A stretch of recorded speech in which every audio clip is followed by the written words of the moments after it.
eu queria aqui estar falando primeiramente hoje da nossa audiência pública que tivemos lá na Comissão de Agricultura, presidida pela senadora Ana Amélia, extremamente competente. E hoje nós tivemos esta audiência, fruto de um requerimento que fiz para que estivesse presente o Ministério da Pesca, também o Ministério do Desenvolvimento Agrário, e junto com os seus órgãos, e principalmente também, no caso, o INCRA, que para o meu estado, senhor presidente, que é um estado gigantesco.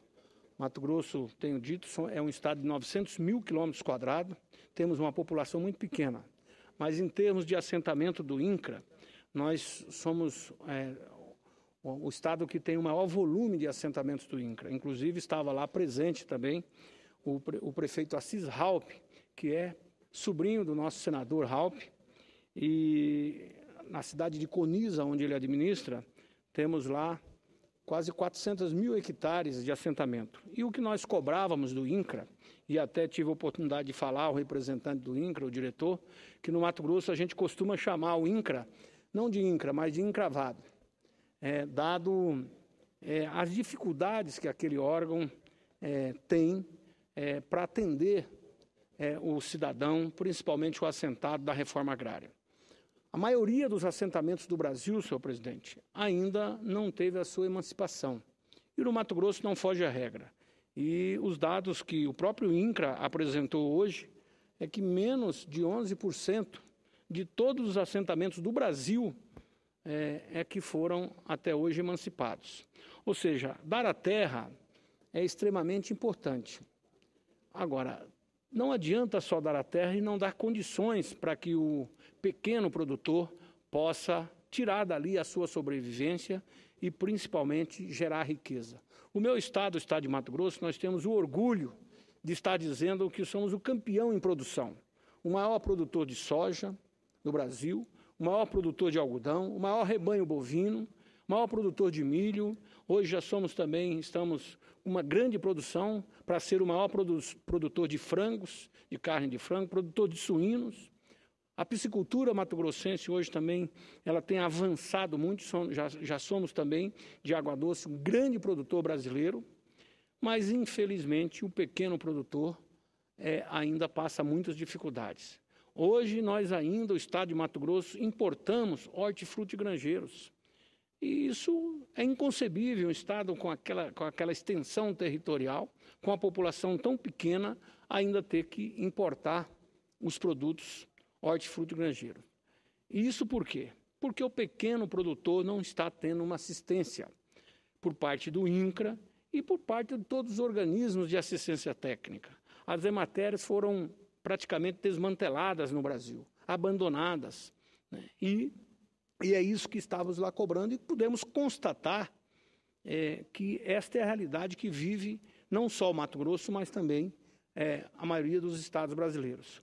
Na minha cidade, eu como deputado federal, tive há uns 8 anos atrás presença no Ministério do Desenvolvimento Agrário e lá conseguimos um recurso da ordem de R$2 milhões à época para construir o primeiro centro de apoio da agricultura familiar na cidade de Rondonópolis, e tivemos o cuidado de fazer um projeto em parceria com a Universidade Federal, com a Secretaria Estadual de Agricultura, e foi um convênio realizado com a Prefeitura Municipal de Rondonópolis.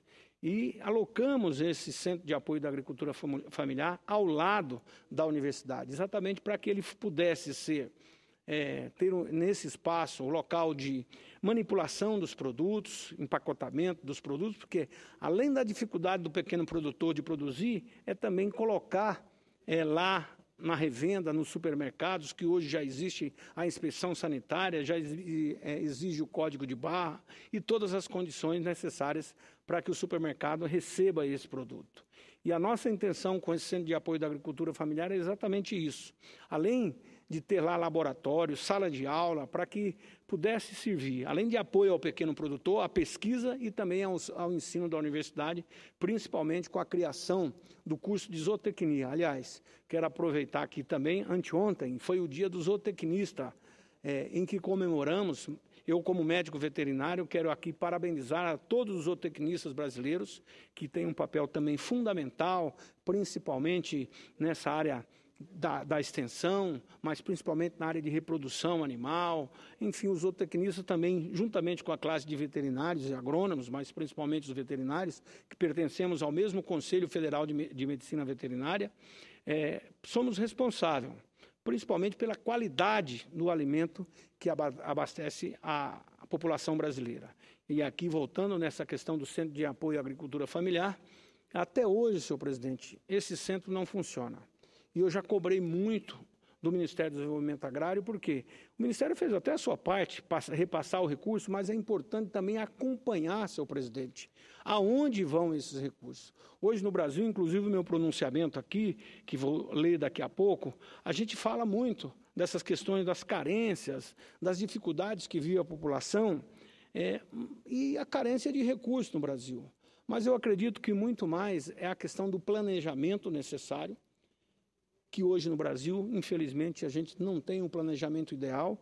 Lá hoje, como estavam presentes vários ministérios, um outro questionamento que eu fazia era exatamente muitos ministérios fazendo as mesmas ações. E isso faz com que o recurso público, às vezes, ele não consegue ter uma aplicação ideal, não consegue atender de forma ideal a população. De repente, a FUNAI tem que cuidar da saúde do índio. Aí acabou-se com organismos importantes como existia no passado, e a FUNAI hoje, que tem que repassar esse recurso, aí vai no Ministério da Saúde, convênio com as prefeituras, e fica aquela confusão, e o índio lá, às vezes, não tem um atendimento. Assim acontece em todas as áreas. Por isso, então, também, hoje se questiona muito o número de ministérios. Eu acredito que isso, eu acho que é uma discussão que a gente tem que ter, porque realmente entendo que são muitos ministérios, mas principalmente são ações desenvolvidas por vários ministérios, as mesmas ações sendo desenvolvidas. Então, senhor presidente, além desse pronunciamento, dessa audiência pública que espero que a gente possa ter resultado, aliás, lá os técnicos dos diversos ministérios, muitas das perguntas não conseguiram responder, mas prometeram que estariam remetendo essas indagações à comissão. E eu quero aqui, senhor presidente, ler um pronunciamento onde, em primeiro lugar, quero cumprimentar o presidente da Casa, o nosso presidente Renan Calheiros, pelo ato de constituir aqui no Senado Federal a Comissão Geral do Pacto Federativo. Com essa decisão sábia, nós, senadores e senadoras, teremos aqui condições de debater com profundidade e em ambiente mais adequado as proposições que estão em tramitação, visando amenizar a situação dos municípios brasileiros. Dificuldades que são muitas, sem nenhum exagero da minha parte, diria que elas são incontáveis.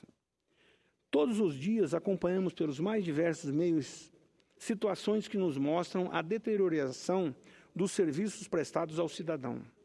Todos os dias assistimos estarrecidos à fila na saúde, à falta de remédios, o mau atendimento e até a falta de médicos. Vemos a crise na educação, as greves, as escolas sem condições de abrigar os alunos e também, claro, os problemas de segurança pública e falta de infraestrutura urbana e rural. E onde acontecem esses problemas todos? Na cidade, lá no município. Lá onde está o cidadão, não é verdade? Lá onde está o cidadão. Portanto, quero dizer que sou um político municipalista, totalmente municipalista. Desde o momento em que recebi o primeiro convite para ser candidato, numa reunião lá na minha casa em Rondonópolis, e essa reunião com a presença de vários prefeitos, me tornei um municipalista convicto. Ali, senhor presidente, me lembro, eu já começava a sentir o quanto é difícil administrar uma cidade. O que esses prefeitos mais me pediam era trabalhar para ajudá-los a fazer com que as coisas realmente acontecessem, que houvesse recursos para financiar os projetos de interesse da cidade e também dos cidadãos. Então, essas dificuldades já vêm de muito longe. Nos 6 mandatos como deputado federal, e agora aqui no Senado, me propus a trabalhar pela defesa das bandeiras municipalistas, qual seja, fazer com que haja melhor prestação de serviço aos cidadãos. E quem pode fazer isso, na minha concepção, são os municípios. E para que possamos fazer isso, é preciso e necessário reescrever esse pacto federativo. Inclusive, na campanha que me trouxe para esta casa, um dos grandes compromissos que firmei com as bases eleitorais de Mato Grosso, com os prefeitos que me apoiaram, com a população em geral, foi a de, justamente, lutar pelo novo pacto federativo. O que existe atualmente não serve, está vencido e totalmente desequilibrado. Muitas diferenças regionais, muito desequilíbrio na aplicação e principalmente na distribuição desses recursos. E, em verdade, creio que todos estejam comprometidos, todos nós aqui, com essa tarefa. Nós, os 27 senadores eleitos no ano passado, principalmente porque chegamos aqui após ter que demonstrar aos eleitores que estamos compromissados com as grandes reformas desse país. Uma delas é a reforma política já em curso. A outra é a reforma tributária, porque, ao meu ver, no sentimento dos empresários, da população, daqueles que recolhem os impostos, já não há mais como suportar tantos tributos. Temos um número impressionante de impostos no Brasil. A máquina tributária já se provou pesada e onerosa. Além de ter uma das maiores cargas tributárias do mundo, o Brasil é um dos países mais injustos na hora de cobrar os impostos dos seus cidadãos. Estudos mostram que brasileiros são mais onerados sobre o que consomem do que a sua renda. Inclusive, precisamos discutir muito nessa reforma a questão da taxação sobre as grandes fortunas. Alia-se a isso, senhor presidente, o fato de que a simplificação dos impostos vai permitir, em uma reforma bem estruturada, atacar o mal da sonegação, que dilacera o nosso Brasil. Por isso, a reforma tributária é fundamental. Aliás, pertenço ao PR, nosso antigo PL, todos os mandatos estive no mesmo partido. E a nossa proposta do PL, inclusive, era uma proposta de reforma tributária bem radical, que era a criação do imposto único. Infelizmente, o imposto único, que era CPMF, o imposto sobre os cheques, virou mais um imposto, né? A contribuição que depois acabamos suspendendo. Sabe que eu sou simpático com a proposta do imposto único. Desde a Constituinte tinha um deputado que falava muito comigo sobre imposto único e me ganhou com essa proposta. Oxalá um dia a gente possa retomar essa discussão, a do imposto único, né? E daí, claro, Vossa Excelência, como ninguém, como militante do PR, sabe que essa proposta ela é abrangente.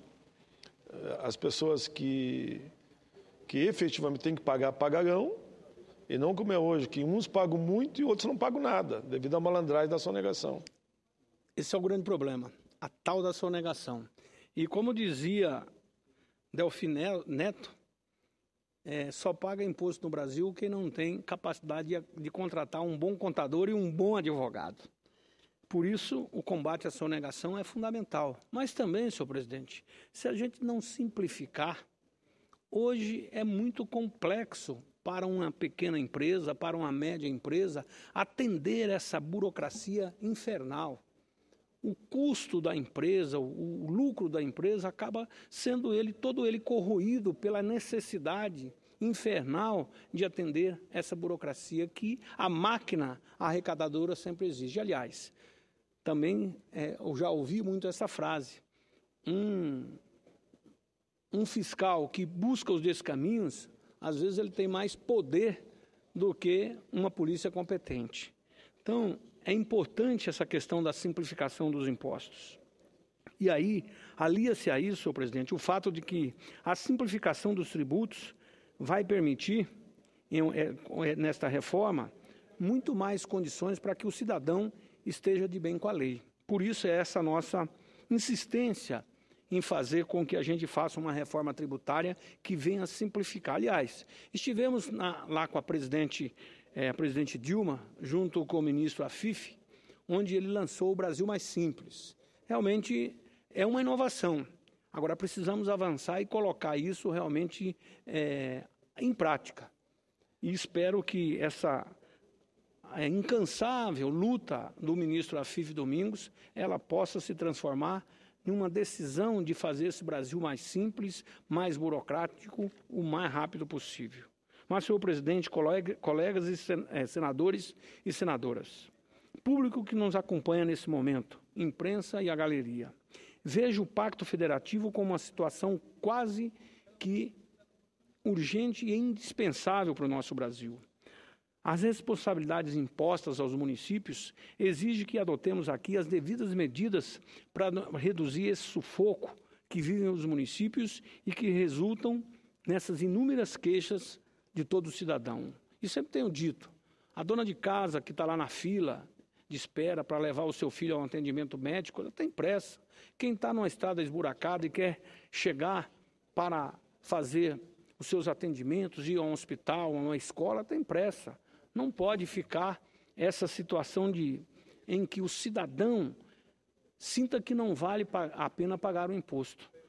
O recurso ele tem que vir para fazer com que a população valorize, com que o serviço público seja realmente reconhecido por parte de todos. E os municípios não têm muito o que fazer diante dessa cruel realidade financeira que estão vivendo com a transferência de responsabilidade. São muitos programas que o governo federal criou, transferindo a responsabilidade para os municípios sem repassar os recursos. Essa semana nós tivemos aqui uma reunião com a Confederação Nacional dos Municípios.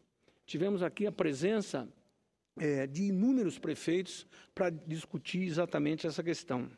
Só para se ter uma ideia, senhor presidente, de tudo que o Brasil arrecada, segundo os dados da Receita Federal, só 18,3% vai para os municípios com as transferências realizadas pela União e pelos estados. É muito pouco. Todos que nos acompanham agora hão de concordar com isso. Mas também quero falar de um dado particularmente que é sobre a CID, contribuição que voltou a ser cobrada sobre os combustíveis esse ano, dentro da necessidade de fazer esse ajuste fiscal. Se não, vejamos, de cada R$100 arrecadados com a CID, a União retém R$71 e repassa R$21,75 aos estados e ao Distrito Federal. Os municípios só ficam com R$ 7,25. Quero repetir, de R$100, só 7,25 vão para os municípios com a arrecadação da CID. Isto é, os mais de 5 mil municípios brasileiros receberão menos de 500 milhões de uma arrecadação total de aproximadamente 12 bilhões e 200 milhões, ou seja, os nossos 5 mil e tantos municípios receberão de 12 bilhões e 200 milhões arrecadados pela CID, apenas 500 milhões. Convenhamos, senhoras e senhores senadores, é um valor irrisório comparado à grandeza da arrecadação. É nada para quem tem a responsabilidade com a saúde do cidadão, para quem tem a missão de responder com a qualidade pela educação básica e ainda com o desenvolvimento social. Por isso é que apresentei aqui a PEC número 1 do Senado da República deste ano, 2015, para mudar essa distribuição da CID, passando a ser igualitária, ou seja, 1/3 para cada ente, 1/3 para o governo federal, 1/3 para os estados e 1/3 para os municípios. Uma forma de ajudar os municípios e, objetivamente, de fazer o municipalismo de fato. Precisamos, portanto, senhor presidente, promover a desconcentração dos tributos recolhidos pelo contribuinte. Hoje centralizamos principalmente no governo central. Insisto, temos a responsabilidade histórica de reverter o quadro que vigora totalmente. Precisamos, senhor presidente, de promover mecanismos para colocar o dinheiro lá na ponta, lá onde está o cidadão.